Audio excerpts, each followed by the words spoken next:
Hello, everyone. Welcome to another episode of the Friendly Ex-Muslim podcast. I'm your host, Abdullah Samir.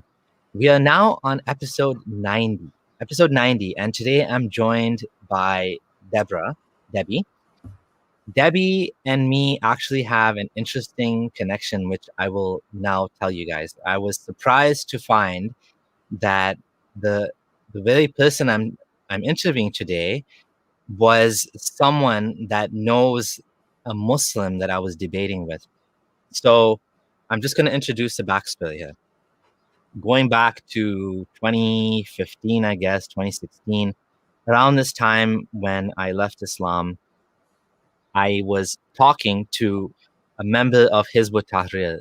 His name, I won't say his name. So this individual who I was talking to, he and I were debating. So for those of you who don't know, what is Hizb ut-Tahrir? Hizb ut-Tahrir is an Islamist organization, an organization that wants to bring back the caliphate, right? So you'd wonder, well, didn't someone bring back the caliphate, i.e. ISIS? Well, they have a different interpretation of how the caliphate should be or whatever. But they want to bring back the caliphate in all of its horror, meaning, all of the hudud punishments, meaning like chopping off hands, apostate killing, all of that fun stuff. They want it all back. So I was discussing with this person. Hizb ut-Tahrir has an interesting way of doing things in that they like to debate, they like to engage, they like to attack, they like to heckle Muslim speakers at the event. So they'll show up at like Muslim events and they'll start arguing with them. A lot of fun stuff. So it turns out this very person who told me that by leaving Islam, I'm going to end up homeless, destitute, addicted to drugs, living on the street. The same person who said this to me, it turns out his own wife left Islam. So this is going to be a very interesting story, and we'll try not to get into too personal details. So if I ask you anything that's like not you don't want to talk about, feel free just to say I don't want to talk about that. Did I describe Hizb ut-Tahrir correctly? You were. Yep. I guess you were a part of it as well, sort of? Yeah. I participated as much as I could. I didn't become a full member because as soon as you do, then you're really responsible for a lot of things. And I had no time because I was just having lots of children. Yes, you were doing the ideal Muslim wife role, which is having kids, taking care of kids and all that, right? Yep, exactly. So let's go back to the beginning. Like it turns out you actually not just the ex-wife of this individual we're talking about, but you also know my wife. You spoke to her before. Yeah, I became friends with her on Facebook before I left. My ex wanted me to become friends with her and like meet up with her to be a good influence in her life, because I guess he had been arguing with you and didn't like that. But so we were just Facebook friends as converts kind of thing. Yeah, so basically he wanted you to save her from the evil Murtad. Yeah. Because I was a lot. I've seen this a lot. Like when it's not. I mean, people are not usually public because of this reason. But in this case, you had a dynamic where you had like a public apostate with a Muslim woman, and so you had a lot of white knighting going on. You had a lot of Muslim men that wanted to jump in and save her from me. Right? Wanted to save. And I'm actually wondering if you might have actually gone through some similar situation, but because you're the woman, it'd be a little bit different. In my case, she had people like Muslim women telling her to leave me because, well, obviously she's supposed to leave me because of the whole you can't be married to a non-Muslim, right? But on top of that, because of the kids. So these Muslim women who were friends of my wife were thinking, well, you should leave him because he's a bad example for the kids. What I didn't understand, and I still don't get it, is I would still be a part of the lives. I'm still the biological father, and I have every right to see them and to be a part of their lives and to parent them. So I guess from their perspective, maybe they're thinking if she was with another Muslim man and I was a little bit more distant, there'd be more power over the kids in terms of shaping them. I think in my case, I'm lucky because the kids were, relatively young still, so still open-minded. I find that when kids are a little bit older, say in the like teens, late teens, like Yeah. 17, 18, and the Muslim, it becomes much harder to detach from that. And that's what I've heard from friends like Hassan Radwan and others, that, with older kids, a lot of the times when the parents or one of the parents leave Islam, kids are confused, but a lot of times they just remain Muslim. Whereas when they're younger, they're still not totally, their minds are not totally made up yet. And that's how we are as human beings, right? Like the reason why most people follow a religion is because their parents made them into that religion, right? Yeah, exactly. You grow up as a Hindu, or you grow up as a Christian or a Muslim, typically because your parents told you this is what you're going to follow. So after that, we obviously do that for a reason. We think this is best for our kids, so we're teaching our kids that, oh yeah, there's only one God, or God is in all of these different manifestations, or God came down as a man. We're trying to do what's best for our kids, what we think is best for our kids, but at the end of the day, that a lot of times, even if it's wrong, it's very difficult to get rid of that sort of brainwashing, right? Yeah. So in your case, you were born into a Mennonite family? Yeah, my family's Mennonite. So can you tell us a little bit about that? My parents grew up like Mennonite, with horse and buggy and no electricity. They grew up in villages in Mexico. Actually, there's a lot of colonies throughout South America and Mexico. Oh yeah. So they were born there, and they migrated to Canada, and they raised us like in the city. So they wanted to give their kids a better life, so they came here and learned English and stuff. But the religion was still a big part of our family, so we went to church and learned the Bible and stuff. So would you consider yourself to have been like a religious? I guess Mennonite's a Christian, right? So yeah, Christian? Yeah, it's like Lutheran kind of thing. They broke off. They're like the pacifists, so they don't believe in joining any army or being part of any wars, like under any circumstance. So they're just very peaceful and want to keep to themselves, kind of thing. So you were, living your life as would you consider yourself to be been practicing, or was it more like, oh yeah, this is just something that I was raised in? Yeah, kind of that, and we would just like do the holidays and go to church on Sundays sometimes. I became more religious as a teenager. I started going to church on my own and joining all kind of activities, and ended up joining an evangelical church and things like that, and went on to Bible college after high school and everything. Oh, you really dive deep into the whole thing. And that's how I ended up leaving Christianity, is when I started learning how the Bible actually is not this magical book that formed. So yeah, I left Christianity after Bible college. I took a year of that, and everything fell apart.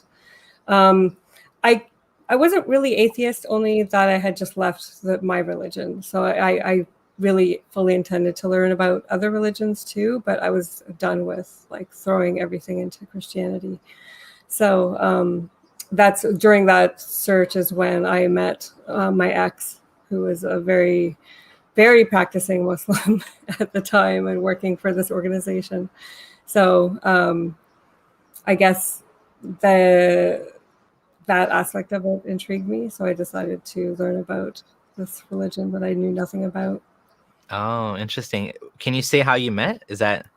Yeah, we met on a dating website. So I guess, Muslims do it too. But he was very clear when we met in person that he's a Muslim and they don't really date. So, what Muslims do is they meet up and talk about marriage. I was like, that is different, because I was taught as a Muslim, you have to go to the parents. You don't go and meet people directly, because of the inherent risks of like, falling for someone or something like that, right? Yeah.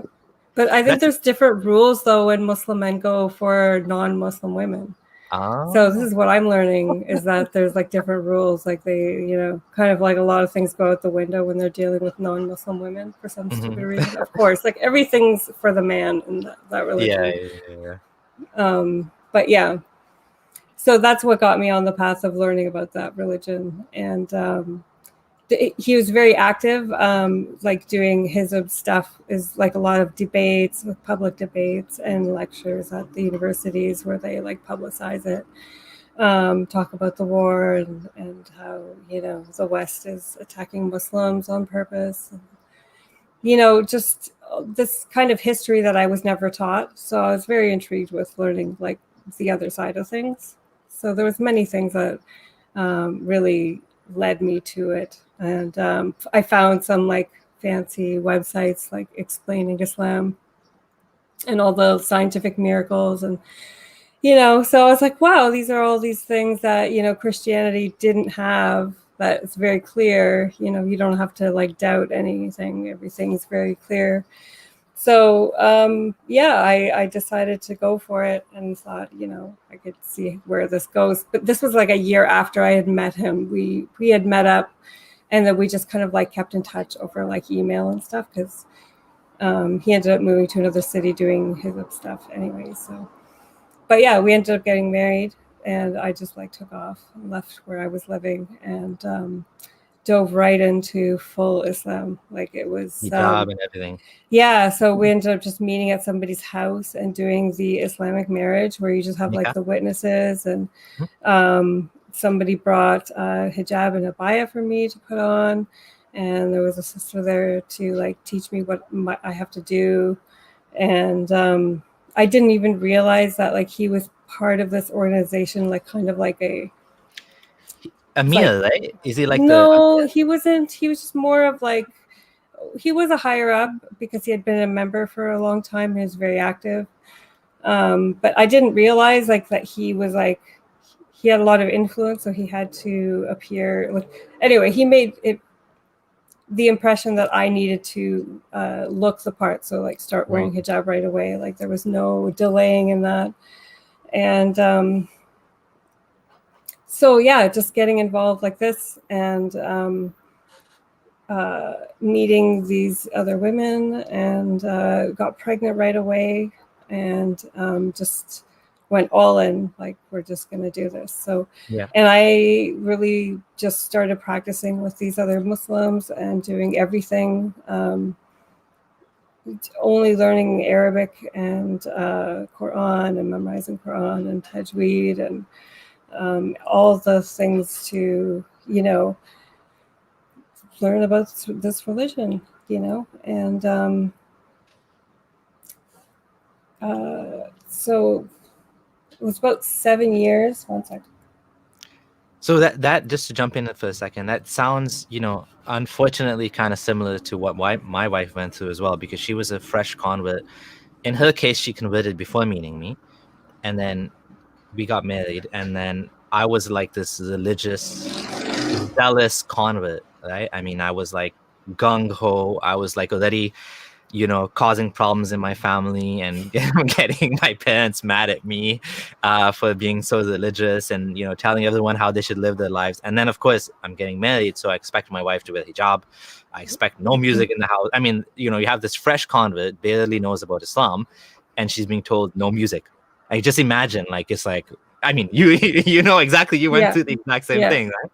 So it can be tough. I mean, it can be incredibly tough. I would say in terms of, you know, your ex, he has a lot of leadership characteristics. He's very charismatic. He's very I mean, I don't want to praise him too much, but he's convincing. Like he's not an idiot, right? He's a smart guy. He knows what he's talking about, and we'll get into. I want to get into some of the conversations we had a little bit later. Once we get to your story, but it's not surprising that like, it's like, even like, you're probably not the only one that was convinced by him, because he's probably convinced a lot of other people to convert to Islam too. I wouldn't be surprised anyway.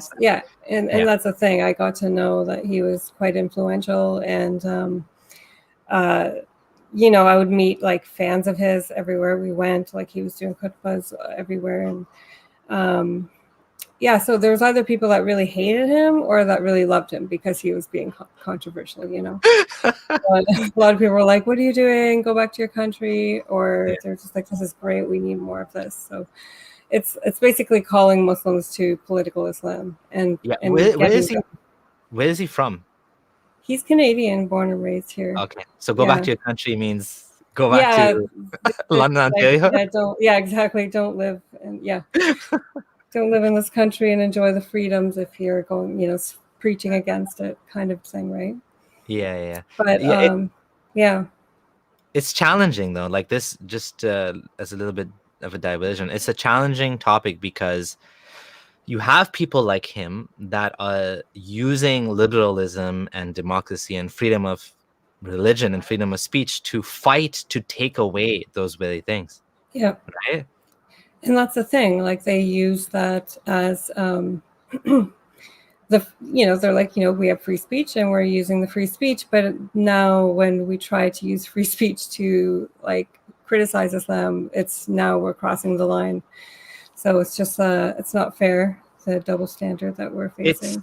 It's crazy because if we get the world that he wants, like me and you both would be executed. Yeah. But he's using, they are using, and the funny thing is, I mean, Hizb ut-Tahrir is actually banned in many Muslim countries, right? Yeah, lots. Well, because the goal of Hizb ut-Tahrir is to overthrow a Muslim government through military coup. It's like very clear. So they just want to find a Muslim majority army of a fairly large country out there. And, if you turn all the generals, like they could take over the government and start their own little khilafah, right? So, of course, those countries will ban Hizb ut-Tahrir because if that's what their goal is, they're like, nope, and they throw them in jail as soon as they do anything. So it's not like it's serious business for these countries, Why do you think do you know that like do you understand the world theological difference or like what's the problem with ISIS? Do you know why they ISIS don't like was they were considered as they weren't doing it the right way. They were killing too many Muslims, like they were going on and killing Shias as apostates. They were killing so they're like, that's not the right way to do it. I know the Hizb went to ISIS and tried to correct them, and they were also punished by ISIS. I heard that they had been executed by ISIS. So the interesting thing is what ISIS does is they say everybody else is a munafiq, and that's why they kill them, because they don't want to kill Muslims either. Like they don't want to kill Muslims, so they say, "Oh, you're not Muslim." Therefore, exactly, and that's what I mean. Like when you look at it, like any sort of political ideology in theory, and you sit there and try to draw out the outcome of it, it's never the same as when you implement that. So when you see ISIS on the ground, that's actual Muslims trying to put together an Islamic state. Like exactly. We're that is like we got proof of what that would look like on the ground. Like that, all the fallacies, or you can go and say, oh, that's not from that hadith. Everyone has their interpretations, and there's always going to be that problem. Yeah. And they were doing everything according to Islam. So you can't tell me that is nothing, that is not Islam at all. Like they were going as deeply as they could.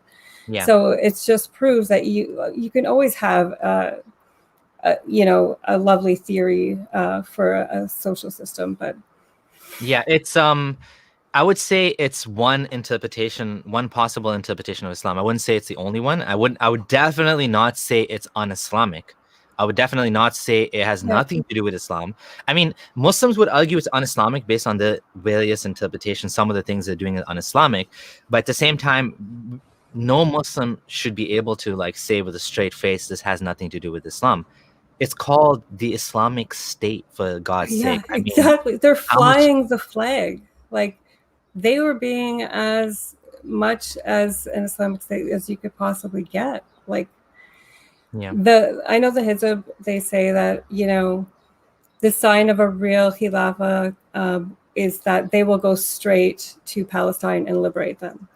Like that will be the first thing on the agenda. So the fact that ISIS was not doing that was proof that they're not like a real, they're just like a bunch of gang thugs, So there's a checklist of things. You're doing it wrong, guys. You're doing it wrong. Didn't go to Palestine. Okay, they didn't liberate Palestine. But You know, there's a beautiful book I read called The Way of Strangers by Graham Wood. He's an award-winning journalist. He interviewed a lot of like Al Qaeda and ISIS and Taliban, and he kind of specializes in this. And you know, he talked about, he really gets in the mind, and I think me and you would understand these jihadis better than anyone else. These people, they literally think if they join ISIS that angels are going to come down and they're going to reestablish Muhammad's Medina in the 21st century. They think doesn't matter that the entire world is against them. I mean, they're not thinking logically, rationally in any sense. There's just angels are going to come. Yeah. And like people that were interviewed that went to ISIS, a lot of them were disillusioned because there was no angels. I mean, things were bad, right? Like really bad. And so when they came back, it was just, well, they were just idiots to go in the first place, but they were expecting to come back to like London, England, or Canada, Australia. They're not coming back. They've basically declared war on the country. Yeah. You know, they can't come back. It's just, but they were thinking like naively. And just to give another example of Muslims thinking this, there's a famous story, and Yasir Qadhi talked about this, of a man who was born who called himself the Mahdi. And he had the exact name that Muhammad said would be the name of the Mahdi. I forget what it was now. Muhammad ibn Abdullah or something. I forget. I don't remember. And this man was like a religious man in Saudi. He started telling people, I'm the Mahdi. If people don't know what Mahdi means the guide. He's like the imam that's going to come before Jesus comes. And he's going to reestablish, you know, put the Muslims back in. And, you know, even Shias are waiting for Mahdi as well, the 12th imam to come back. But the Sunnis are also waiting. And so this guy, he managed to convince a lot of learned, scholarly people in Saudi, including at the University of Medina, including Yasir Qadhi said he knows how, like smart people that were convinced that maybe this guy's really the Mahdi. And guess what happened? This guy, they snuck in, they made a little mini army, they snuck in weapons. I think what they did is they hid it inside caskets, pretended they were doing a janazah or something. I don't know the exact details. They brought a bunch of weapons into the haram, the most sacred area of the Kaaba, and they like killed a bunch of people and took it over. They took the Kaaba hostage, claiming to be the Mahdi. And of course, they got slaughtered by the Saudis. Okay, that's it. Like prophecy over, failed prophecy. I'm laughing because I shouldn't be laughing, but the point is, at that point, it became obvious to everyone. He's dead. It's kind of like when Jesus was supposed to be the Messiah and then he was executed, and now people are like, Messiah's dead? He's supposed to be the ruler, right? Like the same analogy. Yeah. He was supposed to be the king. Jesus was supposed to be the king of the Jew, of all of, and of course he got executed by the Romans. And so now a new theology was born out of that. But in this case, it just died. It was like, that was the end of it. No, he was a false Mahdi. He wasn't the Mahdi. But this is what religious like thinking can do to your brain. I know. It can infect your brain and you know, short circuit all of the rationality and thinking. And I hate to say it, but I have sympathy for people that fell for this. But obviously, there's no going back. You've crossed the line. Like at this point, you're involved in like a terrorist state or whatever. You cannot come back after that. Like there's no coming back. I'm not saying like I have sympathy on them from that perspective, but I understand like what they were thinking, right? Obviously, there's no going back from that. But Hizb ut-Tahrir is, you know, in my opinion, what they're trying to do is very dangerous, because what they're trying to do is make the world back into the 7th century. Right. They want to bring back this evil, theocratic, nasty system that would have dhimmis, like kuffar and disbelievers, as second-class citizens, right? And slavery would be back, and everything. Like they would be declaring jihad on countries. They would be, I don't know, like that's their ideal world. And it's that whole self-fulfilling prophecy, you know, everybody's working towards it, and they all believe the promise that Islam will rule the entire world one day. So, I mean, it's just, it's not hard to convince good Muslims of it, you know, because they believe in that promise. So it is dangerous. Can we talk a little bit more about your Muslim life? So like you said, you got married right away to this like high-ranking, let's call him high-ranking member of Hizb ut-Tahrir, this Islamist group. What was your life? What was your life like? We moved around quite a bit. He was always doing activities for the group. There was always online stuff and events at different universities and doing khutbahs and all the halakas that they hold for members to learn. There's like a bunch of books you have to learn. So I was always learning these along the way as well. It was just part of my Islam. So it was just that, and that was always the top priority. Like, if the Hizb told us to move to a certain place in order to do something, like we would have to do what they did. CSIS, the Canadian Intelligence Agency, they followed us everywhere we moved. So every time we'd move, they'd knock on the door. They were like, "Why'd you move here? What are you guys doing?" So we knew we were always being watched. Canada does see them as an issue, but all they can do is kind of watch, right? Yeah, because they technically are not breaking the laws. Right. Right? They're not actually telling people to do anything. They're trying to do something dangerous, but it's sort of theoretical, right? I mean, that's what they always say. Oh no, we're not saying anyone should kill apostates today. We're saying in an Islamic state. Right? Yeah, exactly. So, as your life as a Muslim woman, would you say your focus was like raising your kids Islamically, teaching them Islam, being involved in halakas and learning about Islam? What else was it? Is that what you mainly did for many years? Yep, just having children, doing all the halakas with other women, getting to know all the different women in the mosque. We homeschooled with our kids, so just teaching Islam only. We planned on doing hijrah, moving to the Middle East. We were told that we should just, always be ready, to just move quickly. So, because, he knew that my family would try to stop us, obviously, from moving to the Middle East. And he wanted to, continue his work. So we would probably be trying to overthrow some governments out there, which is not safe for the kids. Yeah. So I was I was afraid for my kids as I'm raising them and they're getting older. And, so I was always afraid of taking them somewhere foreign where I'd be trapped, really. I wouldn't be able to just leave like I did here. It was already hard enough to leave here. But as a Muslim, you were thinking this? Kind of. I just knew that it was not safe. I didn't think I can't leave him. I just knew that I would be a lot more trapped. I would probably have to stay home all the time there. And my kids just wouldn't be safe. I just, they had health issues and stuff. So, yeah. Okay, so for those of you who are joining now who missed the beginning, I'm speaking with Debbie. She's an ex-Muslim, ex-Mennonite, actually ex-Mennonite, ex-Muslim in that order, and now atheist. I have shared the link to her channel, so do check out her channel. She doesn't have any videos yet, but let's subscribe to her channel, and she's going to be creating some content which will be obviously on this topic as well. So definitely check out her channel. Do join it. And Debbie and I have an interesting shared history in that I was talking to her ex-husband before she left Islam, and now that she's left Islam, it just shows that more and more people are leaving Islam. Leaving Islam is becoming normalized, and that's a goal. We just any religion, any sort of view, people should be free to ascribe to it. And the funny thing is, Islam on one hand does say everyone's free. I mean, freedom of religion. They don't say freedom of religion. They say there's no compulsion in the religion, which you would think means anyone can leave it if they want to. And at the same time, if Islam was a compulsion, then it would be useless, because Islam means to submit.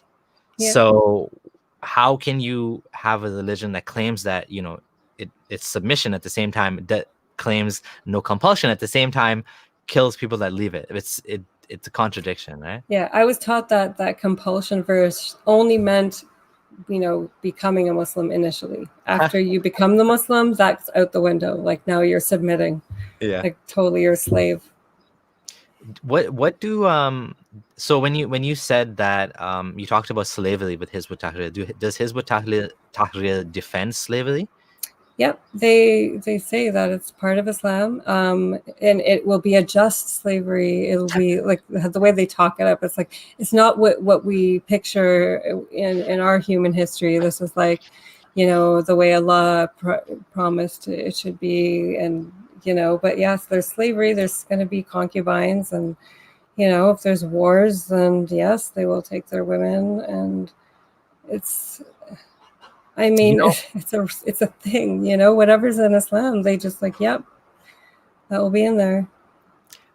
Just to rant a little bit more about Hizb ut-Tahrir, I'll tell you a funny story that happened.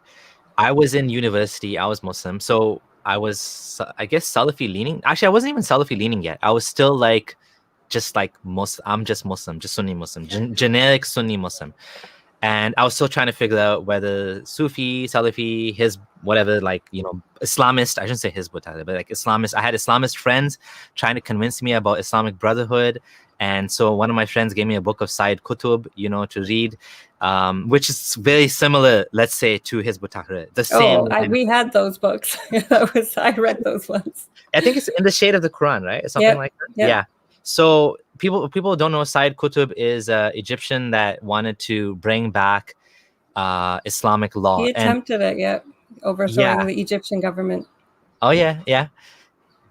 So they believe so there's definitely like a tension among Muslims between people like let's call them Islamists and I don't know what to call the other guys, non-Islamists. So the people that are like more Sufi leaning, they follow madhabs, they tend to like watch like Hamza Yusuf and stuff like that. Those guys clash with Hizbis. So at my university, there was one time where we had Munir al-Qasim. You might know him. He's from London as well. And he came to the university. I don't even remember what he was talking about. And Hizb ut-Tahrir guys came and they started shouting at him.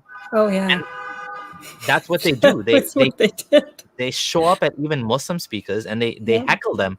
And you're a fake Muslim. And I remember one of my friends was told by another Hizb member, you're not a proper Muslim. He was so mad. He was so pissed because they were having a debate about Palestine. And of course, my friend supported Palestine. I don't even know what he said that caused him to be labeled a kafir or munafiq or something. But like, this is the type of people we're dealing with. These people are like so antagonistic. And so there was a new, let's call him Hizbi convert. He was a non-practicing Muslim that became Hizb ut-Tahrir member or like ascribed to the teachings, right? And I was responsible for finding someone to do the khutbah, and I made the mistake of letting him do the khutbah, even though he was like fresh convert, whatever. Like not convert, but like he was a Muslim his whole life, but he wasn't practicing, and now he became religious. His khutbah was on why slavery is halal.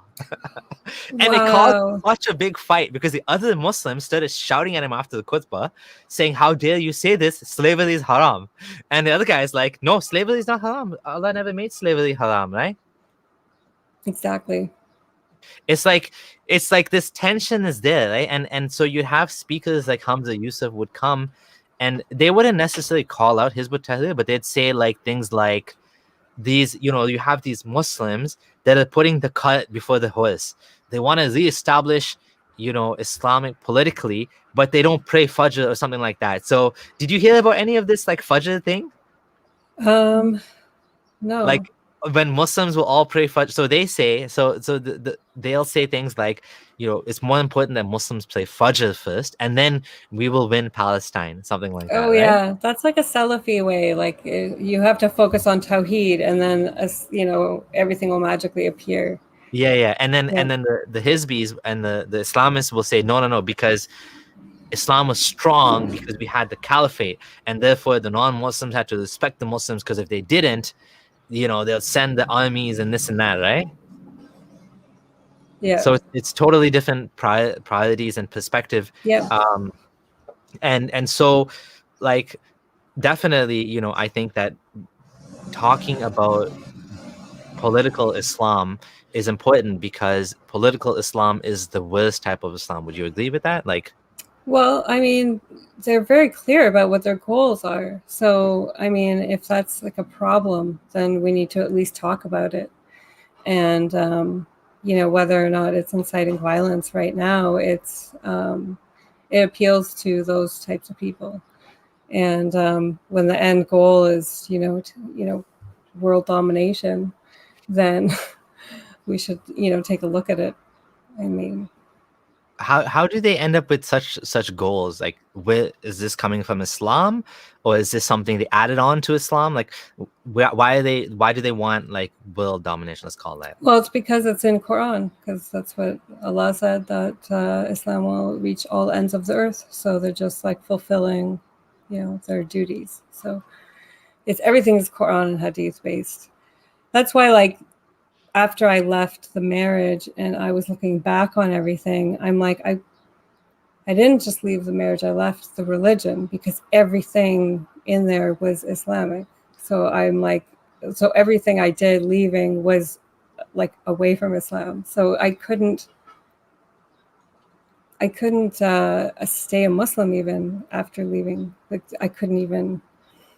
So, and because, my ex is so vocal about his views, I feel compelled to also do this and explain what it's like. Because, I mean,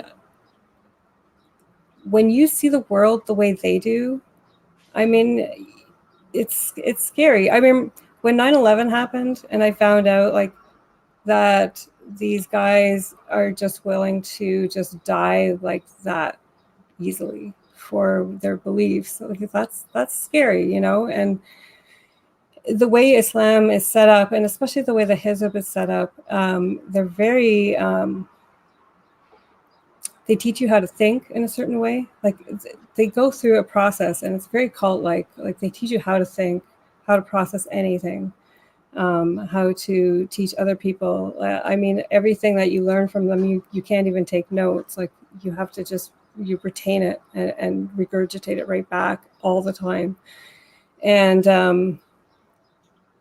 it's you start seeing the world in a different way, and it will make good well-meaning people do bad things, and that's a problem, and we need to be able to address that.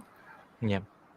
But I sympathize with people that left and joined ISIS and want to come back, because I feel like that could have been me. So if there was a good way to figure out how to de-radicalize somebody, I don't know what that looks like, but I was de-radicalized. Like, I mean, I left, right? And I got myself out of it. And it was like a messed up psychological problem. Like, changing my worldview back again was like I was going through what ex-cult survivors go through.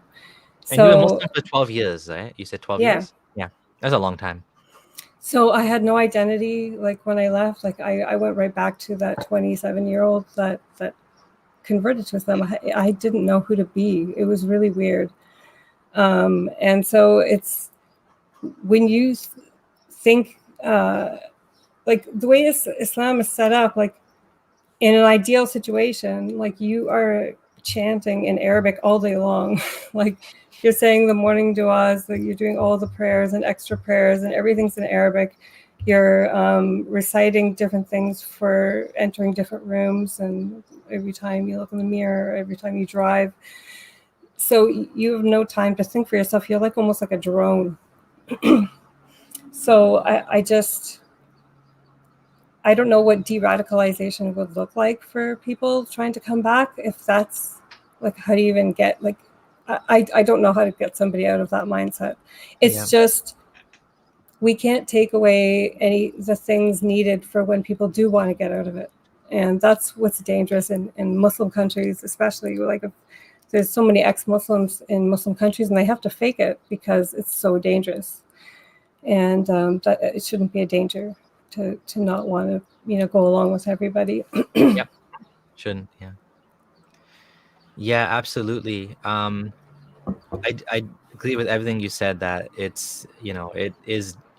I do think there are people who have joined, ISIS or whatever, that realize it's wrong, but I don't know how we would ever bring them back into society, because they've now, they've joined this terrorist group, so it becomes very difficult, right?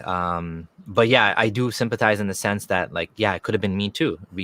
I could have ended up joining some group like that, going overseas. This whole concept of hijra, it comes down to us versus them thinking, doesn't it? Yeah, and that's what you get caught up in. It's really weird. Like there's the Muslims and the non-Muslims. So there's the like believers and non-believers, and it's repeated in the Quran so much. What happens to believers and non-believers?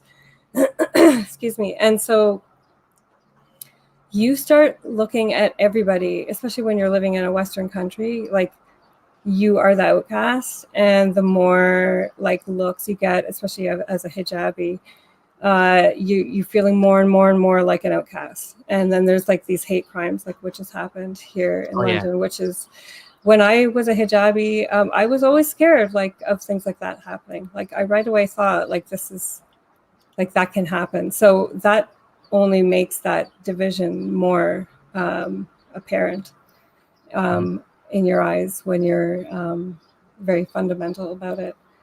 But I mean, we need to be able to address like what would drive somebody to want to do that to somebody is just so horrific to be able to just kill somebody like that. But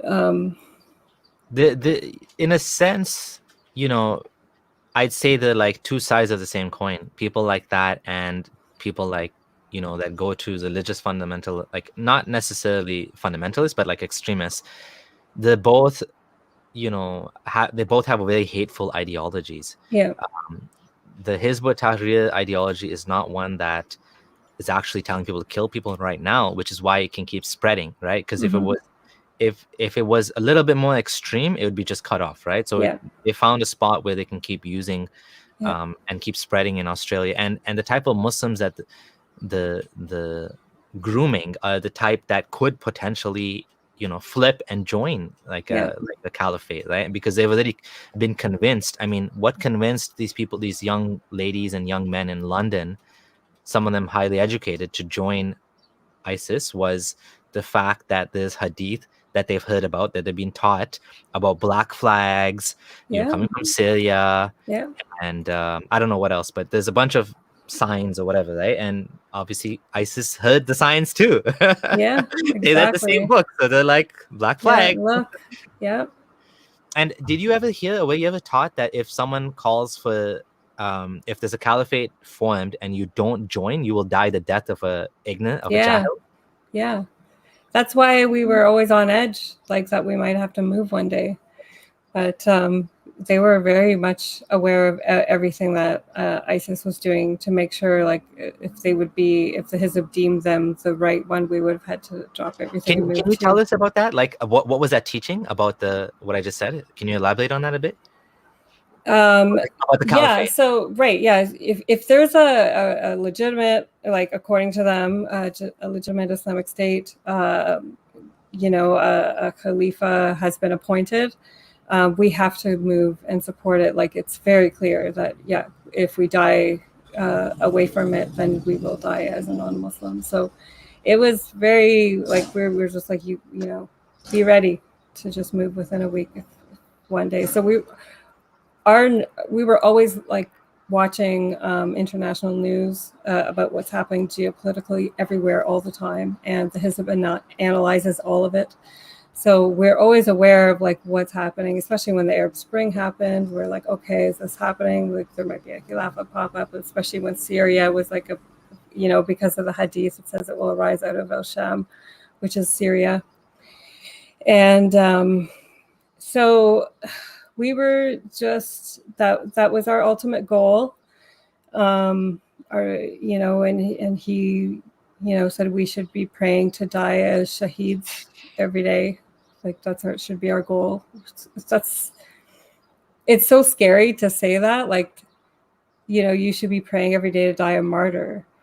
I mean, and then if you're scared of that, you have to feel guilty, because that's the goal of all the best Muslims, right? So now if I didn't want something that's the best thing for you, I was like feeling guilty and like a bad Muslim, Yeah. So yeah, whenever I showed like any sort of concern about bringing the kids overseas, like I would be called just negative and pessimistic, and I'm not trusting Allah. Yeah.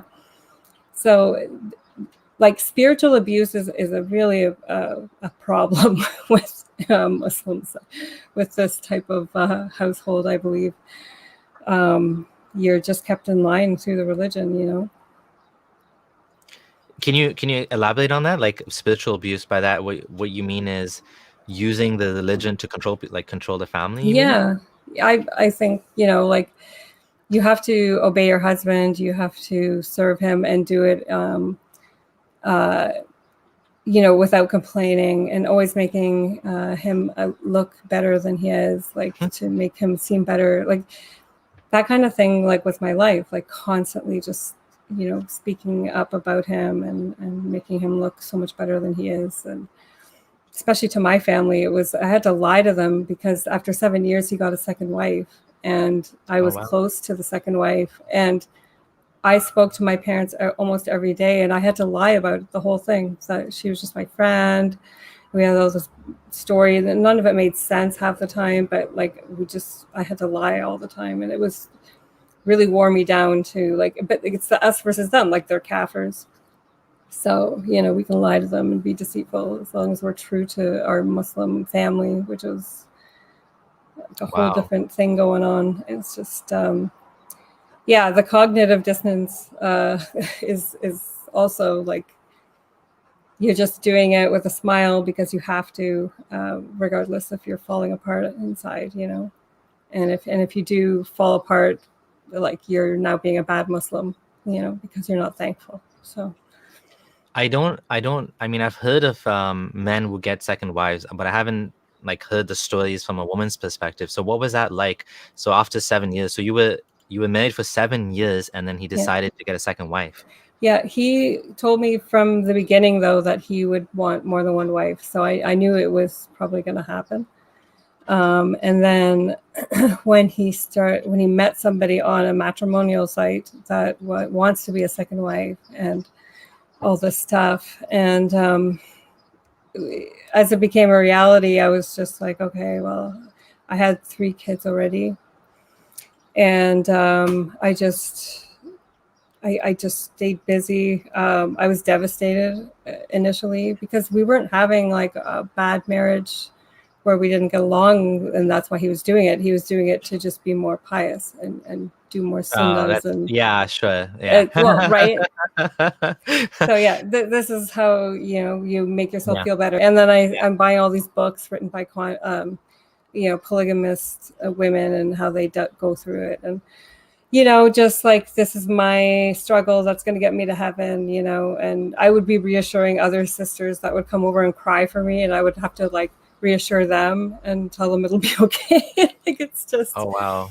yeah, it was crazy. I lost a lot of friends and I gained like the more extreme friends. And when this happened, I got to know how many people actually do polygamy, because people don't talk about it, but once you are in it, then you're like, holy cow, like it's big. Like there's a lot of Muslims do this. And So, I'm just gonna call out the elephant in the room. This is illegal. So how do they keep it legal? apparently it's only illegal if you legally marry all of them, which is impossible. So it's like a loophole. So they're just like, I just got all these girlfriends. Yeah. So yeah. So basically, the claiming, if ever asked, you know, legally, these are my girlfriends. Yeah. There's a bunch of baby mamas. But Islamically, they're actually wives because they've had Yes, an they do the Islamic marriage, like, yeah. with 2 witnesses, so it is actually a wife, but it's Right. just legally, Just they're not using legally. this sort of dishonesty to keep it Yeah. legal, right? Right. And all of the second wife, third wife, all of them have no legal protection, right? Right. In your case, did you do the legal, like you legally got married as well? No, we didn't legally get married either. So he didn't want to register the marriage? No, we just left it. I've heard of this, and why like, can you explain how did he convince you to do that? I didn't really care because I had met him and it was like spontaneous. It was almost like a way out. I'm like, well, we're not going to legally do it. We'll just do it Islamically. So it'll be, you know, it was just it didn't matter to me. Like Mhm. it was just almost like a safety net for me. So Um, there's a safety net for you, but normally it ends up being a safety net for the woman, the marriage, right? In terms of um, like asset distribution and well, not stuff like that. necessarily, because if you're not legally married, you can keep things separate easier. Oh, okay. So like bank accounts and Especially if you're stuff. coming in with more money, right? Right. Oh, interesting, interesting. Yeah. So did that affect at all that doesn't affect child support or anything like that? No, it doesn't Okay. matter. Okay. Yeah. So why did you lose friends? I didn't get that part.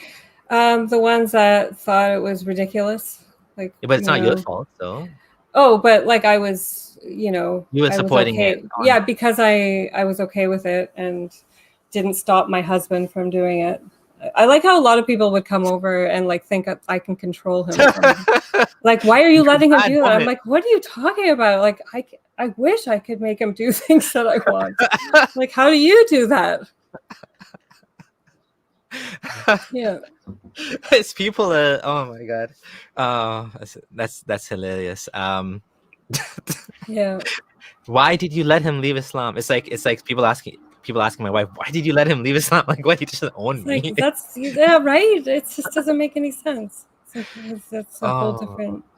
So you're saying that there's a lot more people having second and third wives that you realize, like how common is this? It's quite common. I Yeah. mean, the people just do it, and sometimes they live in the same house. Sometimes they don't. Sometimes just So in your case, how was it? lived in separate houses. Okay. So how was he able to afford two houses, if I may ask? Like, how is that possible? I mean, that's not Well, common, right? he owned businesses and stuff, and then child tax when you're having lots of kids. You get child tax every So he's month. using So, the child tax from your kids oh to yeah. fund his second marriage. Oh, that's the risk. He doesn't care where it comes from. Risk is risk. I had this argument with him. He was like, it doesn't matter. Your sustenance comes from with whatever. Like, Gee, so that's there's disgusting. like, yeah. That's slimy. Oh man, that's supposed to be for the kids, not Yeah. for to be going on escapades with other women, right? Yeah.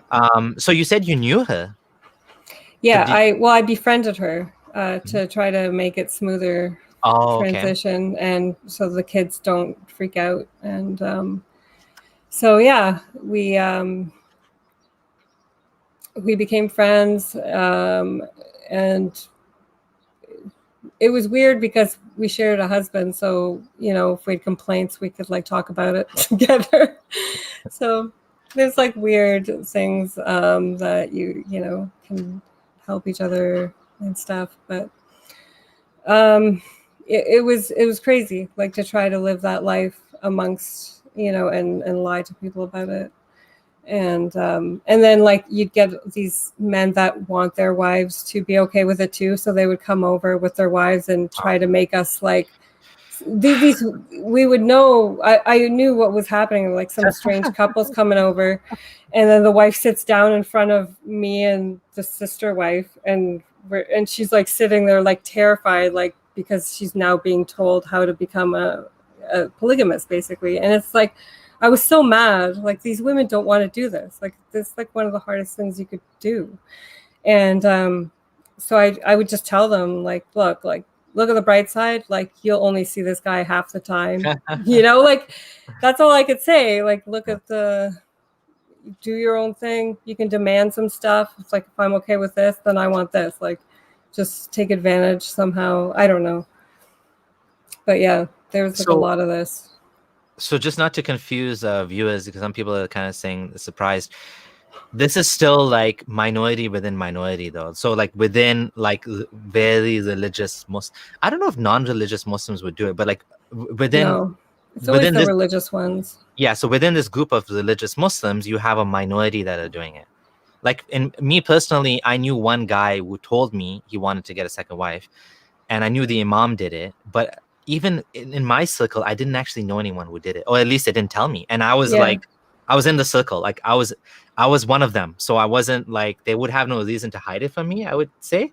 But I think you're right that when you actually do it, then the people that are also doing it kind of will it becomes a little mini like subculture inside the culture that these we're all together in this, right? Yeah.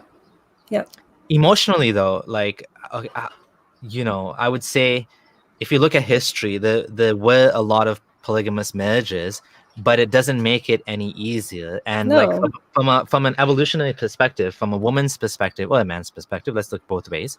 From a man's perspective, you wouldn't want your woman to be with another man, because if she gets pregnant, then you're raising someone else's offspring. And not that that's a problem per se, but if that happened, evolutionarily, my genes would have been cut off.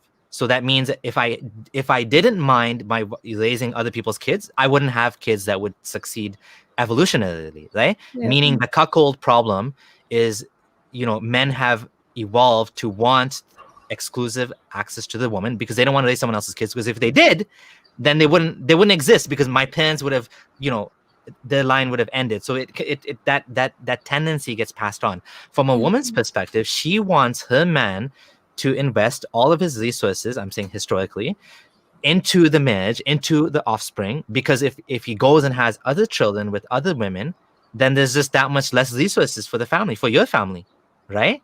So it makes sense that a woman would not want her man to have another woman. It just makes perfect sense, right? Like, I'm just saying, like, from an evolutionary perspective, but emotionally, we're all hardwired to, like, it's a very difficult thing to accept, right? Yeah, it is.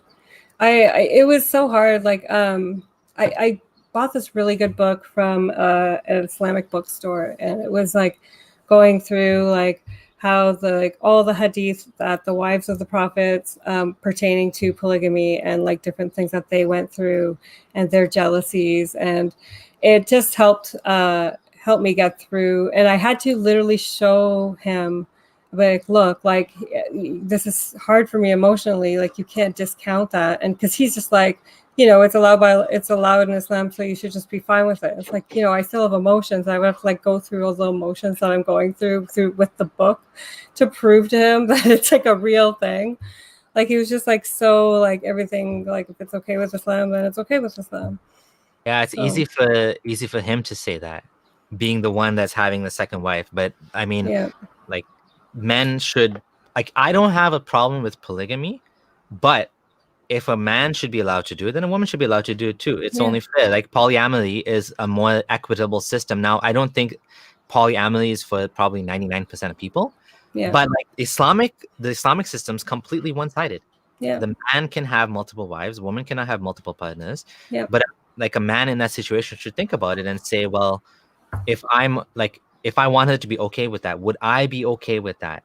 Right? And you can't say, oh, just because it happened, it's more common, or just because in history it happened. That doesn't make it any easier to accept. And so the same emotions that she is feeling, you should be able to empathize with that if she did the same thing, right? Like, at least have that empathy, right? Yep. And so these women were coming to your house, trying, the husbands wanted to convince them that, oh, look, this is so good. Like, practically speaking, how was life with a second wife? She was in a different house, so you would see her husband half the time then? So she lived on the same street. We spent time together. We would cook together. We were pregnant at the same time. I mean, wow, it sounds insane, weird. right? But like, I just dove in, or like, this is how it is Islamically, and it was.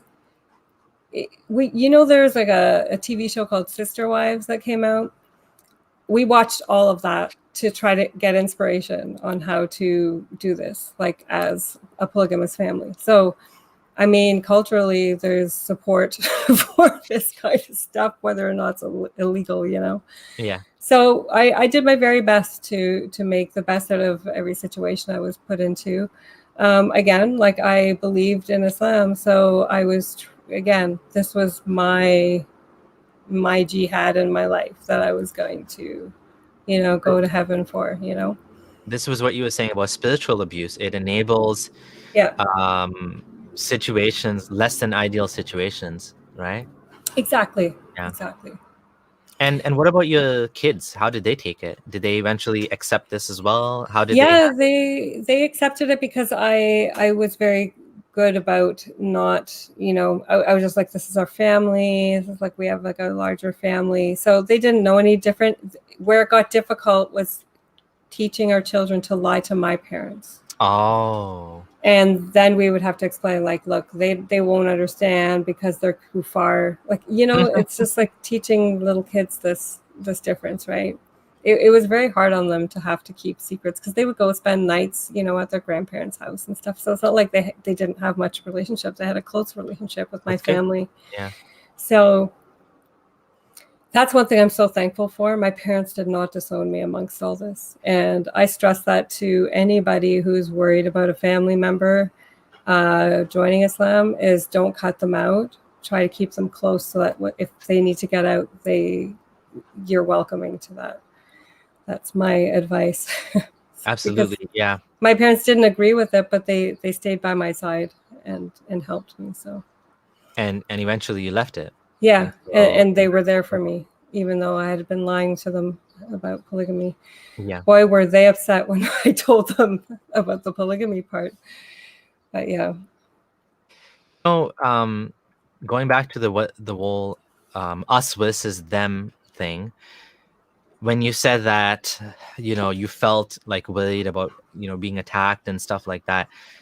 My experiences were a little bit different in that, other than when my wife wore niqab for a very short time, when she wore niqab, she started getting a lot more like abuse. Like there's a bunch of things that happened. Someone threw can at her or something, shouted at her, go back to your country, blah, blah, blah.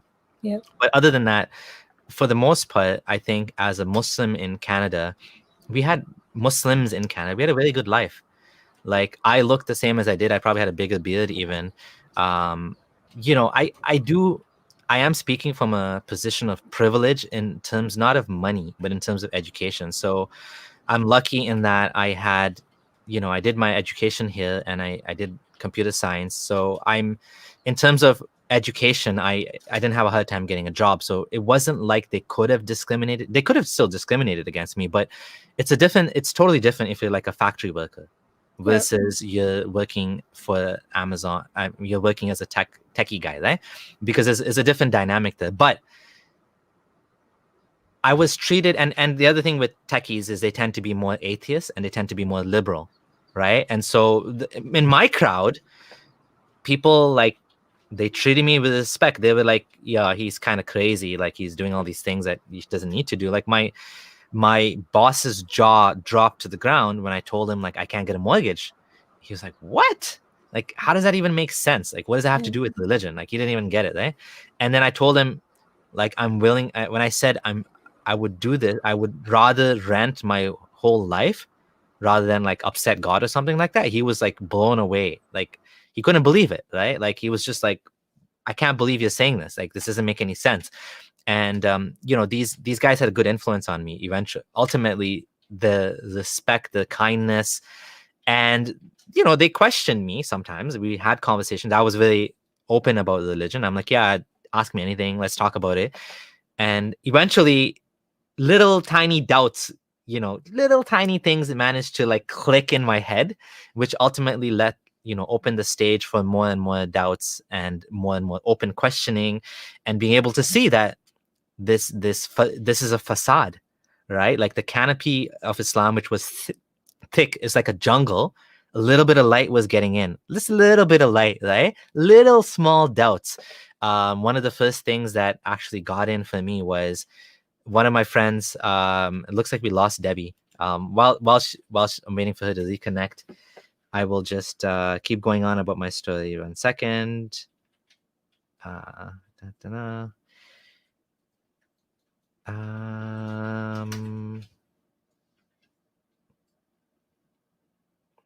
So yeah, I'm just waiting. I just messaged her to come back. What happened with me was one of my friends, an atheist friend, actually sent me a study. And the study said that people that prayed I sent him the study saying that, look at this study, this amazing study. when you pray for people, they get healed faster. So in my mind, as a Muslim, that made perfect sense. When you pray for someone, they of course they'll get better, because that's what prayer does, right? And I'm like, when I sent it to him, he looked into it. Turns out it was like a practical joke or something. It was the study was made as like a kind of joke or something. It wasn't even a real study. And it turns out the actual opposite is true. Like the Harvard prayer study shows that people that pray, it makes no difference to the healing rate. And in fact, some people actually, it took them longer to get better, maybe because they felt anxious or something, that someone's praying for me, I need to get better. Someone is asking, I'm just going to go to the questions. Can you please make a video about meditation? I can't meditate properly. I failed. I would recommend that you get the Waking Up app by Sam Harris, or even look up any guided meditation on YouTube. Some of the guided meditation videos on YouTube I find kind of dumb. They're like, oh, you're back. I'm just answering. Sorry, I think my internet failed. Oh, no worries. I'm just answering a question on meditation. Okay. I was going to say some of the meditation apps, videos are dumb. They have music, ooh, and they're like, they don't even know what they're doing. I really like Sam Harris and the way he does it. Very straightforward, focus on breathing. If a thought comes to your mind, that's fine. That's okay. Don't worry about it. And just be aware that a thought came to your mind. Just get back to your meditation. So back to Debbie. I was just saying that, like, befriending people is the best thing to do, being respectful. I actually felt as a Muslim that life in Canada was good. I appreciated secularism because I felt like I'm allowed to practice my religion. I'm allowed to pray at the office. Of course, when I was in high school, I didn't have the same respect. I remember working at Walmart, and they tried to fire me when I asked them for time to pray. They're like, "What do you mean you need time to pray?" Like, I should have just gone ahead and prayed on my own, instead of asking for it like formally or whatever. But the point is, they didn't like it, right? It was like, Interesting. But yeah, I never felt discriminated. I felt like as a Muslim, I'm a valuable member of society, that society cares about my contribution, and that Canada is better with Muslims. And I didn't have this us versus them as much as, but here's what Tahrir, they tell people don't vote, right? Like, don't get involved in politics. Yeah, no involvement with government or politics, so you don't join the police force or any army or government agency, because now you're working for kufr laws, so, and voting is very sinful. So, and also not only that, you can't donate blood, right? Like, I remember the weirdest thing. So there's a Muslim group that does a blood donor drive every year. Mm-hmm. The weirdest thing, Muslims were telling me, don't donate blood because it goes to the army, which goes to kill Muslims. I was like, yeah, or you're helping non-Muslims, you're helping kafirs by donating blood. And same with donating organs, it's not allowed, because after you die, your body is not yours. So yeah, I had a really tough time with that one. I want to talk about cognitive dissonance. That was like major cognitive dissonance for me. I was like, that makes no sense. Because it saves lives. Yeah. And I'm dead, and it saves lives. Yeah. How can you tell me not to donate? I could not imagine when my Muslim family member, my cousin, told me you can't donate your organs. I was like dumbfounded. I'm like, there's no way. I'm like, you're wrong. I'm going to look it up. And I looked it up, and it was basically what you said. There's people that say you cannot donate your organs. That to me did not click. And I think in that case, I actually ignored it, and I still signed the donor card. I even told my family members, donate my organs. There's no way God, in my mind, this is when I took my own rationality over the religion. And I'm like, there's no way Allah would punish me for helping someone with my organs after I die. Right? I know. That doesn't make any sense. That's like ultimate stupidity. That's like level of Mormon, cannot take blood transfusions. Yeah. That's like that level of stupidity. Okay, someone's gonna die if you don't give them blood, and you're telling me your religion says not to give. Get out of here.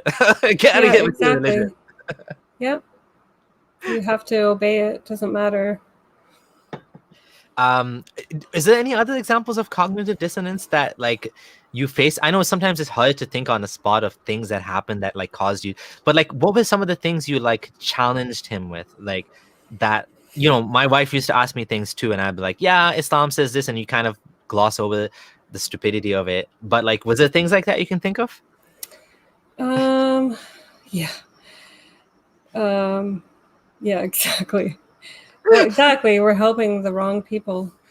I mean, I remember trying to go to a woman who she would teach like halakas for women, and the marriage like for me was difficult at that time, and I wanted to go to talk to somebody about it, and like so as soon as I started saying something to her, she like stopped me and she like made me recite Quran, and she was like, "That's the solution." Like Shaitan wants to come between every married couple, and you must seek refuge from Shaitan, and this is what you have to do. And it's just like, okay, so everything just like went right back to reciting and doing that kind of thing. So there was a lot of that, like real life problems having to be answered by magic. That was just, it's really difficult. Was this lady qualified in any way for counseling or anything? Like, No, just a she was friend? just like this religious mentor kind of Okay. thing. I Yeah. have had the exact same issue. I was having some issues. I went to talk to a friend and I realized how completely and utterly useless it was to talk to this religious individual because the only thing he could come up with was the prophet did this Yeah. and the companions did this, and it was so useless. It's like I already know all that. I already tried all that. None of that works. It's more complicated. Real life is Yeah. more complicated than your damn 1400-year-old books and these like, you know, rudimentary examples that were like preserved over 1400 years. It's more complicated than Yeah. that. Life is more difficult than just the prophet did this and she said do this, and like it's like talking to a child, trying to get a child to help you with your problems because they're not able to think real world. They're not able to understand complex relationship dynamics and stuff like that. Yeah. You know, and what ultimately caused, you know, the marriage problems, would you say? Was it the religious things or was it just personal? It was, I guess for me, I had things were just getting really bad for me personally because I wasn't getting any sleep anymore. I had 4 kids, one with severe autism who didn't sleep at night. So then dealing with him, and then dealing with the second wife and her kids too. So we were just always back and forth, running around doing stuff. He was just busy with his stuff all the time. He would just come and go as he pleases. It was just, I was getting really depressed, and I told him that, like, I feel like there's something wrong, and he wouldn't really say much about it. So he took her on a trip for 5 weeks to look for a country to move to. So they went to a whole bunch of Muslim countries together, and I was left with all the kids, babysitting them all for 5 Both weeks. Yeah. both her kids and your Yeah. kids. And that ultimately did it for me. Like I would go to like friends, like Sisters for Help, and they'd be like, "You're so stupid for letting him do this." I'm like, I tried to stop them from doing this, like that I'm not in any shape to do this. And they didn't care. They were just like, they just did it. So I just got in shit for allowing it. And so I like walked into an emerge at the hospital, like saying like, I'm at my wit's end, I don't know what to do.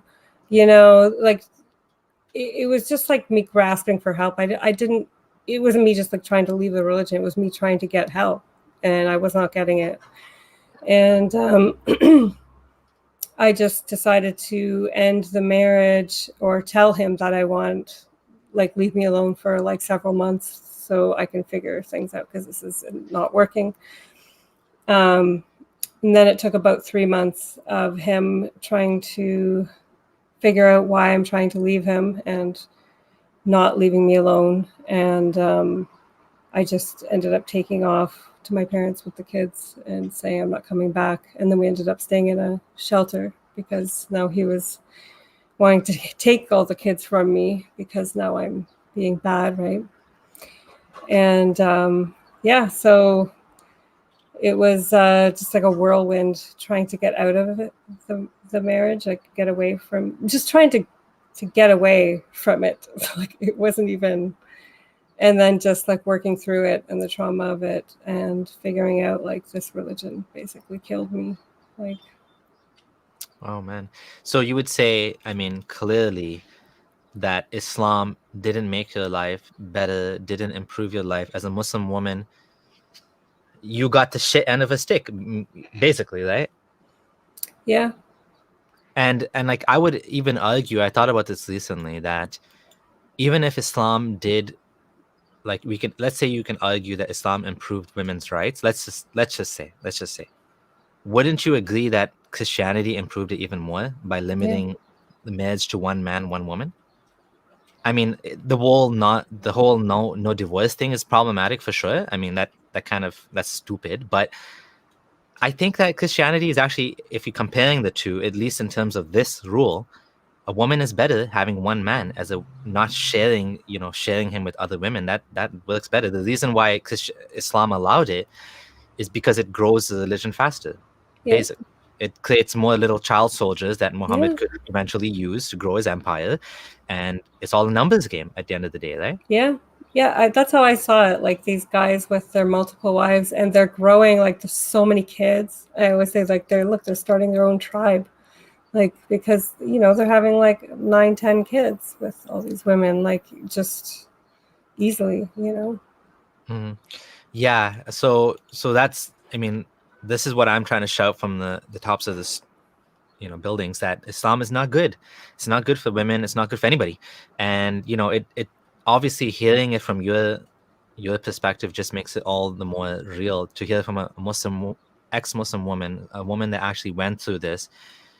And the irony is that this guy telling me that my life is going to be miserable if I leave Islam, and his own wife left Islam. It's just like, such cognitive dissonance to think that Islam is the cause of someone's happiness or not. Like, it's, even as a Muslim, I knew that there's more to it than just that.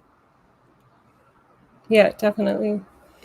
You're just stuck, like especially as a woman, like you have to obey your husband whether you like it or not. That's your first duty.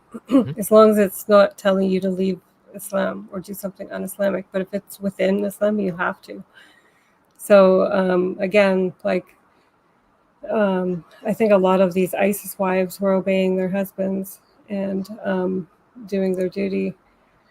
I don't know. That's such a complicated situation, but I just see myself in them so much that I really have this like soft spot for them, that maybe they're really trying to get away from it. But again, like it took me so long, and I was just so thankful that I'm in a country where I'm free to leave an ideology if I want to.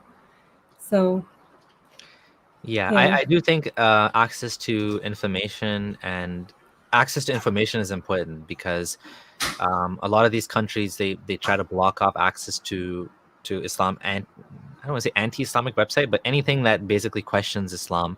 I know my little blog, who am I? You know what I mean? Like, they block my blog, and it's like, I'm a nobody. Like, I'm just some guy in Canada that's just talking about my experiences. I'm just a guy talking about my experiences. I'm not a researcher. I'm not some big shot that goes on TV or anything. I'm just some guy that's just talking about why I didn't think Islam makes sense. And they actually, like, the fact that they blocked my blog in like Abu Dhabi, or so I think Emirates blocked me, Pakistan blocked me. It's just like, how fragile is your worldview that you have to block little blogs from Canada? You know what I mean? It's just like, it's a joke. It's such a joke. And when I was engaging with this guy, they come across very confidently that we'll debate anyone, we'll talk to anyone, we'll you know. And but the points they come up with, they're so weak. Like, for example, one of the points this fellow brought up to me was, okay, well, first of all, he said, oh, you're another, what did he say? You're another, I forgot. Anyways, the points they come up with are so, oh, he said, you're another Majid Nawaz. That's what he said. Oh, you're just like Majid Nawaz. I know you people like you. Anyways, so the points they come up with, like even Hamza Yusuf's not Islamist, but like Hamza Yusuf and like even, your ex, the points they're so weak. They're like, well, if evolution is true, then how did the human eye evolve? Even Darwin didn't know about that. Well, in the 150 years since Darwin said that, we figured it out. I know. We're not in the 1900s or whatever. Yeah, and we're not revering Darwin as the be all and end all of science. Like, we progress like constantly. Yeah, exactly. It's not like science didn't end when he discovered exactly. It's just they don't get it. Yeah. And then so that was like a very easy point, and I told him, like, and he was sending me this like 1 hour videos of him giving khutbahs, and somehow that was supposed to convince me. I'm like, I'm gonna listen to you talk for 1 hour, just like make it quick, get to the point. But I did, and there wasn't anything of substance there. It's like, I think, oh yeah, so here's what he would do. So when I would say something, for example, well, Allah comes down to the lowest heaven every night. Like, does that make sense to you? I said, Allah's coming down to the lowest heaven. Like, Allah moves. He's like, no. They take the Ash'ari view that Allah, like, you don't take it literally. So it's unfalsifiable. So basically, Allah coming down, it's just Allah's getting close to you in his metaphysical way, that he's closer to answering your prayers. But the problem still exists, that if Muhammad didn't know about time zones, which he didn't, because obviously fasting is like 20 hours in Norway, and it's like 12 hours or like 8 hours in Mexico or something. Yeah. He didn't know about time zones. We know he didn't know about time zones. So you're basically fixing the problem by reinterpreting a different way. But it's still possible that this is just a mistake, that he didn't realize there's different time zones, because on a flat Earth there's no time zones. Yeah. The sun comes down and the sun goes up, and it's nighttime for everybody at the same time. So Allah coming down could actually make sense, because there's no inconsistency of him being down and up at different times. The problem is, in a round globe, he has to stay down because it's always nighttime.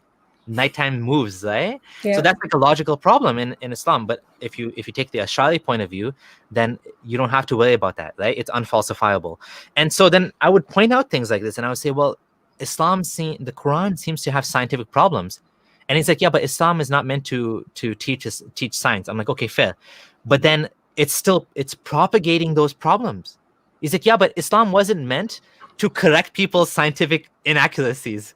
So Islam, the Quran, not only wasn't meant to teach science, but it also further propagated those issues by using the same flawed language of like holding up the sky with pillars that you can't see, of the sky being solid, that doesn't have any flaws in it. Yeah, exactly. Of like all of these things seem to be wrong. Yeah, but it just only seems to be wrong. But Allah didn't want to. It's like okay, so Allah is talking like a flawed 7th century individual. Yes. Yeah. But he knows better. Yes. And this is convincing to you. Yes. Okay. I'm not convinced. You just take it. Yeah, like mountains as pegs, as beaches, saying like it. None of this, it's so artificially. It's so weak. Like the argument's so weak, but they still use it because some people just don't look into the details. Some people don't dig into the details. So they're like, yeah, mountains as pegs. It sounds good, but like when you look into it, like you said, the scientific miracles, it all falls apart. All of it. And I think some people, they want to have the cake and eat it too. They want to use the scientific claims, but also say that's not the only meaning. Yeah. So like it's kind of like, well, make up your mind. Okay, if there's no scientific claims, then I'm with you on that. There's no scientific claims, but then why do you believe it? Like what convinces you, right? Yeah, exactly. That's like that stupid challenge in the Quran saying that write something like it, and they'll just like deny anybody that actually tries and does it. They're just like, nope, that's not right. Nope, that's not like. So like they can just say no to everything. And that's exactly it. When I actually was debating him, and I brought up examples like for example the Surah Fa Qaf, Hmm. they're like, no, that doesn't count. Okay, well, Yeah, why they just not? say no. Like it's written by someone that knows Arabic, that studied Arabic Yeah, to a high level, to university level. I know the individual, and it's perfect. That there's no grammar mistake. It makes fun of the Quran because it yeah, talks about whiskey and dancing girls and it's like they don't get it. They like Farid made a response to it saying, yeah, but like, dancing girls with whales, that doesn't make sense. Why would they wear whales or something? Or like, he was hanged and then choked. If he's hanged, he's already dead. Why does it need to be choked too? Well, the Quran does the same thing. The Quran talks about smashing and chomping and yeah, crushing and like, do you not see the same thing? You're criticizing Surah Faqaf. The Quran has the same problems then, yeah, right? yeah, I just want to highlight exactly. the super chat because I was generous enough to donate. Hizbut Tahrir logic on sorting injustice Muslims face in China, Burma. God knows how many decades of Muslim world without. So this is something that Hizbut Tahrir brings up a lot. They bring up the fact that, oh, Saudis are fake Muslims because they're Yeah, not helping the Muslims, eh? yeah, yeah. Like they're not actually Muslim countries. They're just like, puppet regimes put there by the West. If it's an Islamic regime like Iran, they do that on purpose to make Islam look bad. I mean, there's always, like, if they say go move to an Islamic country, they're like, there is none. There's Yeah. no right There's one. no Islamic Like country. they're all just like fake. So Yeah. yeah, Yeah, even Saudis fake Muslims, and yeah. I don't know. Do they ever? I don't know if I don't think they boycott Hajj, but like the pretty much consider them disbelievers, the Saudis, eh?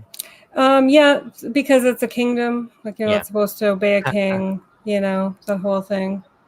but And the like, way, like, all the scholars are appointed by the government, and the scholars tell everybody to obey the government. So they just like, it's just appeasing the Muslims. That's it. someone is saying she was in a cult, not Islam. What would you say to that? Yeah, I agree. Not I Islam? Well, my form of Islam was very culty. that's what I'll say.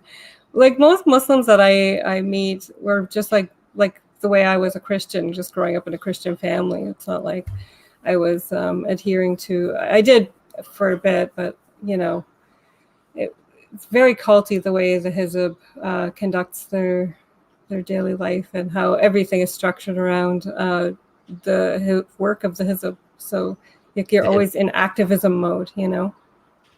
I would say that. I mean, I thought about this too because I don't like saying Islam is a cult, but the way I reconcile this is that you are more or less in a cult based on how your Islam is, how you practice your Islam. So you were in a cult for sure. I Yeah. was probably in a cult too, to some extent, a little bit less than you, but a little bit more than most Muslims because all my friends were Muslim. All my life was Muslim. Everything was Yeah. Muslim in my life. Other than the fact that I worked for with non-Muslims and stuff like that. That was like my outlet that was not Islamic, but everything in my life was Islamic. So when I left Islam, I kind of lost everything. I lost all my friends, even friends which I knew for 10 plus years. They're all religious. We were all friends for Islam. So they didn't like one guy told me who knew me since I was since I converted. He said, I'm not helping you move houses because I moved houses. I finally got a mortgage because now mortgage is not haram. So yay, I can get a mortgage. The only thing stopping me wasn't financial. It was I just couldn't do it because of dogma. So when the dogma is gone, I'm gonna live my life now, right? So I got a house for my family, and he's like, yeah, I can't help you move. I'm like, why? Well, even I was getting movers anyways, but he just decided to tell me this. I'm like, why? Wow. He's like, oh, because you have a blog against Islam. I'm like, oh my god, okay, whatever. Yeah. Like, so he stopped being my friend. Most of the people in my life, my wife lost like tons of friends because I brought her into this thing, and I, all these Salafi sisters, and not all of them are Salafi, but like a lot of all religious, whether they were Salafi or not. There were like also non-Salafis too. Like one good friend of ours was Sufi, and his wife was obviously the family Sufi, right? And they were just as practicing as a Salafi. So some people they misrepresent Salafis as extremists. They're not extremists because in that sense, they just have they're just a different type of theology. Like they have different beliefs about Allah.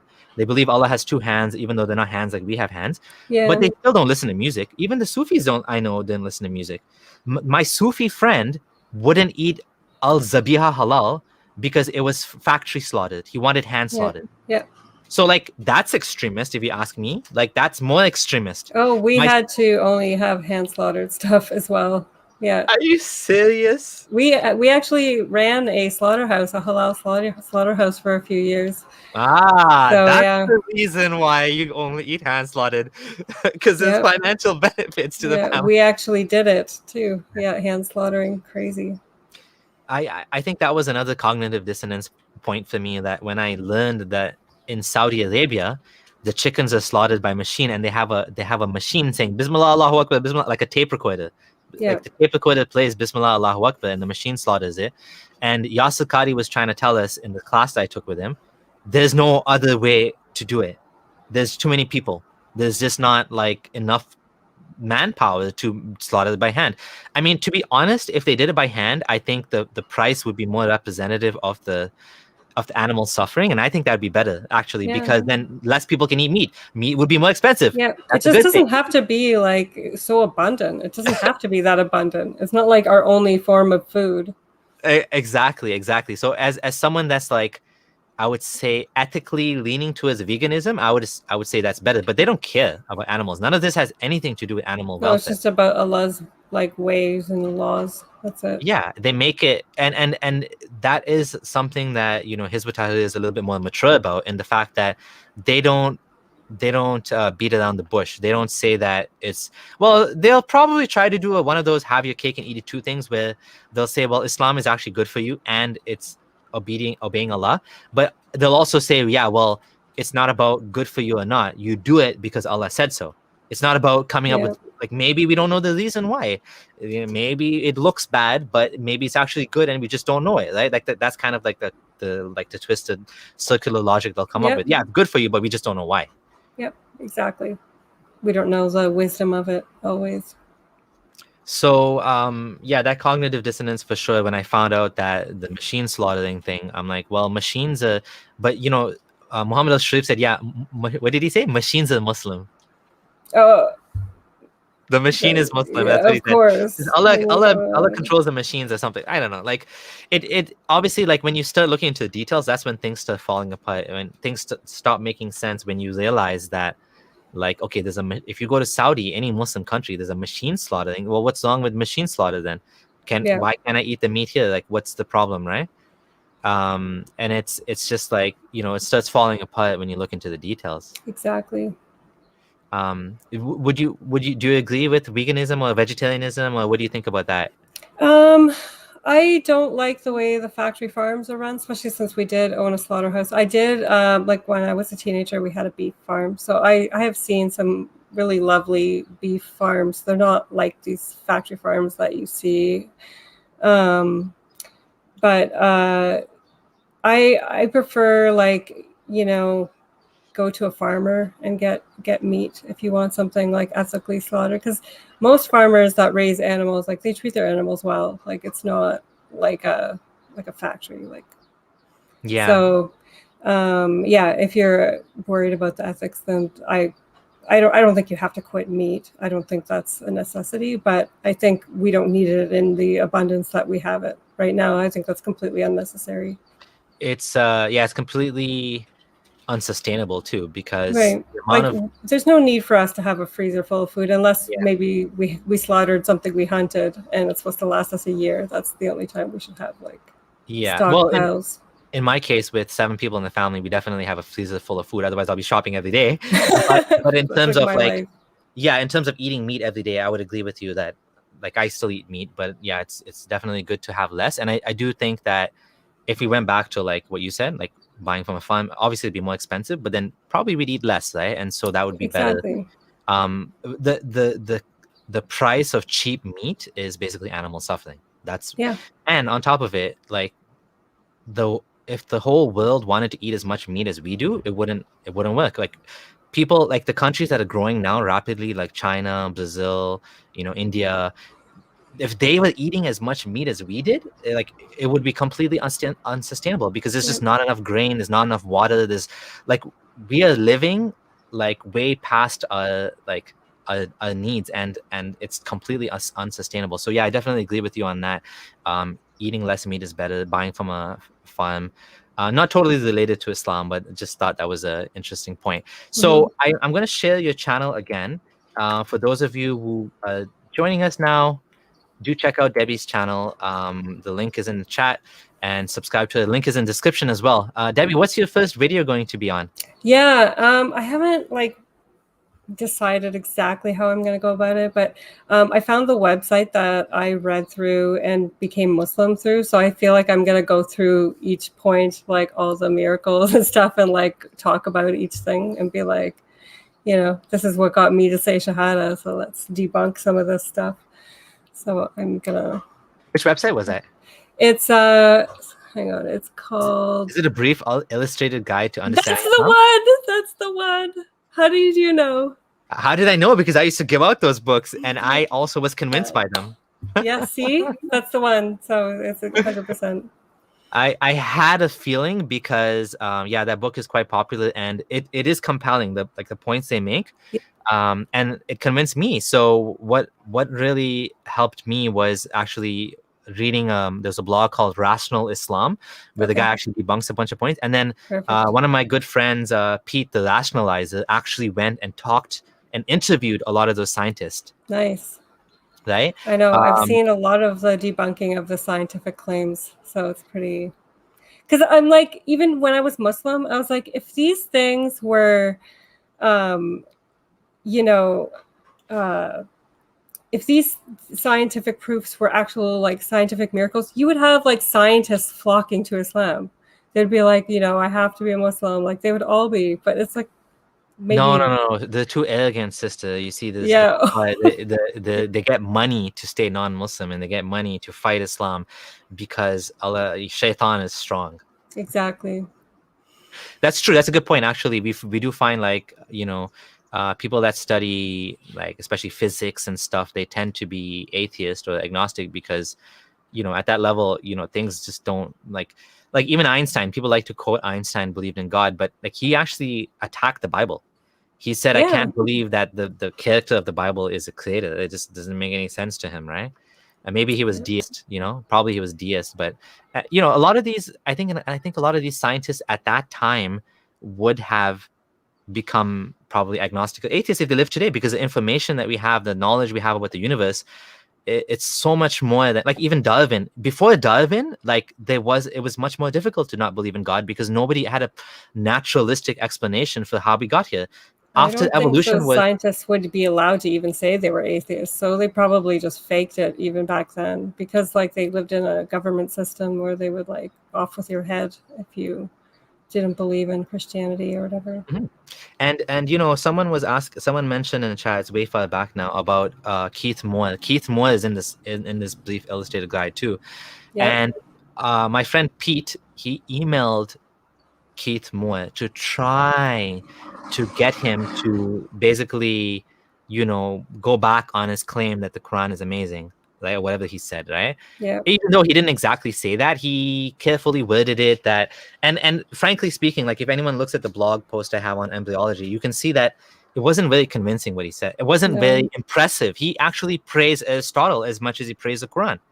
So it's quite clear that, I mean, I don't want to like say, we don't know for sure whether he got money from Saudi, but like obviously he never converted to Islam. Like what kind of excuses? Oh, my family is Christian, so I don't want to like, what? Like that doesn't even make sense, like his excuse.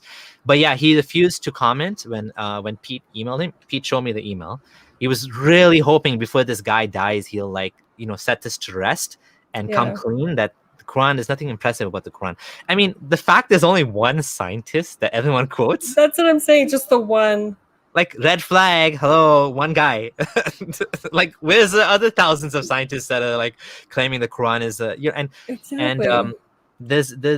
there's another guy who I'm deeply grateful to that made a blog called Quranic Spotlight, and he went into great detail of how the embryology basically copied Galenic embryology, 7th century Greek. And Muhammad didn't even come up with his own embryology. He was just coding what was available at the time. Exactly. That's why, you just see it for what it is once you get out. It's like, like that was all available to him at the time.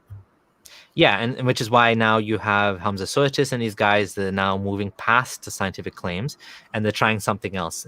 The problem is, one by one, all of the claims are falling down. Like first it was, the scientific thing. Now it's like the preservation is falling apart. The preservation claim is falling apart. The Arabic claim is just weak in itself because nobody can really confirm it. So what they have to say is the only people, what I was told was, okay, well, you can't understand Arabic, but the people back then could, and they thought it was a miracle, so you should think it's a miracle too. Exactly. It's like, what? But that doesn't even make sense, because people today can see the mistakes in the Quran.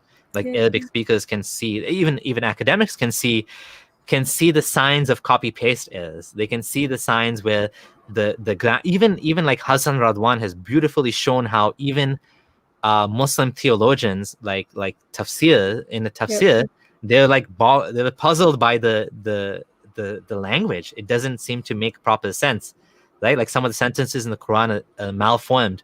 So the Muslims have to come up with a way of making it make sense by like, even they're like, this is weird.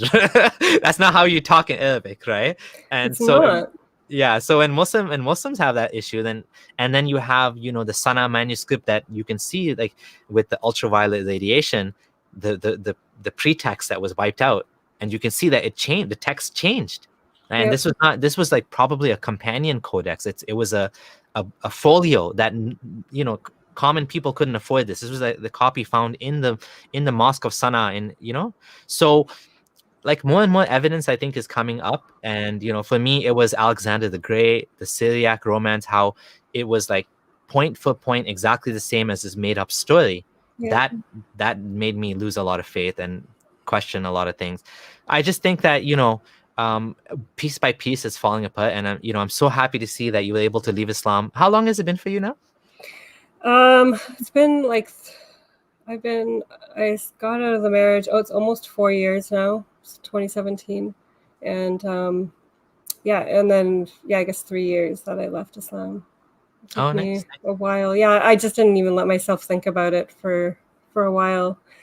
But it's crazy. Like it's a whole different, like, diluted way of viewing the world. Like you have a whole different outlook on everything. So it's really like a cult in that way. Like you're seeing things that aren't there. Absolutely. Do you want to add any final words or any advice to maybe other women who were in a similar situation as you were in, or anyone in general? Any final words you'd like to add? I don't know. I just I appreciate everybody's support. I think the more people that come out and speak out, the better. I see it growing so quickly, even just over the past year that I've been dealing with ex-Muslims and these kind of things. So I think, if I had been aware of an ex-Muslim movement back before I converted to Islam, I don't know if I would have dove in the way I did. So I think it's important for us to just be very vocal if it's safe. And I feel like us living in a safe country, like we kind of owe it to the people who aren't able to. That I can't imagine living in a Muslim country and just having to fake it and not believe any of it. It must be agonizing. So, I feel for you guys, and I think we should just speak out for their sake as well. Wonderful. Well said. So again, those of you who are new here, please do subscribe to the channel, thumbs up the video, share the video with others as well, so that more people can see it. I am trying my best to get back into things and be more active. Obviously, life is crazy with kids and work and everything, so activism is a challenge to keep it going. And I want to say thank you to all of my supporters, members of the channel, those who were supporting me financially. Especially, money is never easy to come about, so for those of you who are donating and continue to support me, thank you so much. Thank you to the admins who are here today. John Stopman, you're the best. Keep it up. Thanks for keeping the chat clean. And, we want Muslims to be able to come and listen and engage without, hateful, dirty comments. And that's I think, the type of community that I'm trying to grow. And Debbie, appreciate you, telling us about this. I know it's difficult for sure to talk about, openly. Hey, I was dumb. I went through, like, I know you feel kind of like, how could I have done this? Sometimes it boggles your mind. Like, how could I have fallen for this, right? Oh my gosh. So many times I would just be like, what were you thinking? Like, what did you think? How did you think anything good could come out of that decision, But, and people randomly be like, what were you thinking? I'm like, I know. I'm working that out. Like, I'm writing a book now, and it's like really therapeutic for me to kind of go through and write out the different stages of basically my indoctrination, right? So it's actually therapeutic for me to do that. So it's like, nice. I'm writing for myself as much as anybody else. When do you think the book will be ready? I'm hoping by next year I can have things published. So just awesome. Yeah. So when you do get to that point, you should come back on the channel and we can talk about the book. It'd be good way to get it out, get the word out. Yeah, thanks. And definitely appreciate sharing your story, especially some of the more personal, difficult details to talk about, being a first wife and a second wife relationship. That's tough to talk about. And it's important that people know that this is quite possible as a Muslim woman, that you could end up in a situation like this, and the spiritual abuse will be used against you. Yep. You will be told this is the Islamic way, just like Mormons are. Actually, Mormons, I don't know if Mormons do polygamy anymore, but the cults out there or the religious groups that still do polygamy, they use religious indoctrination to try to convince the women that, oh, this is good for you, God loves you, and this and that. And it's the same story, right? Like men using religion to control women. And so definitely appreciate that. That was tough to talk about. And yeah, for those of you who are just joining, again, it's over, but do check out the stream's going to be live later. It'll be on Spotify and all of your podcast platforms as well. Do check out Debbie's channel, and she's also on Twitter. So those are the two places you can find her. And once again, thank you, everyone. And we'll speak to you soon. Bye for now.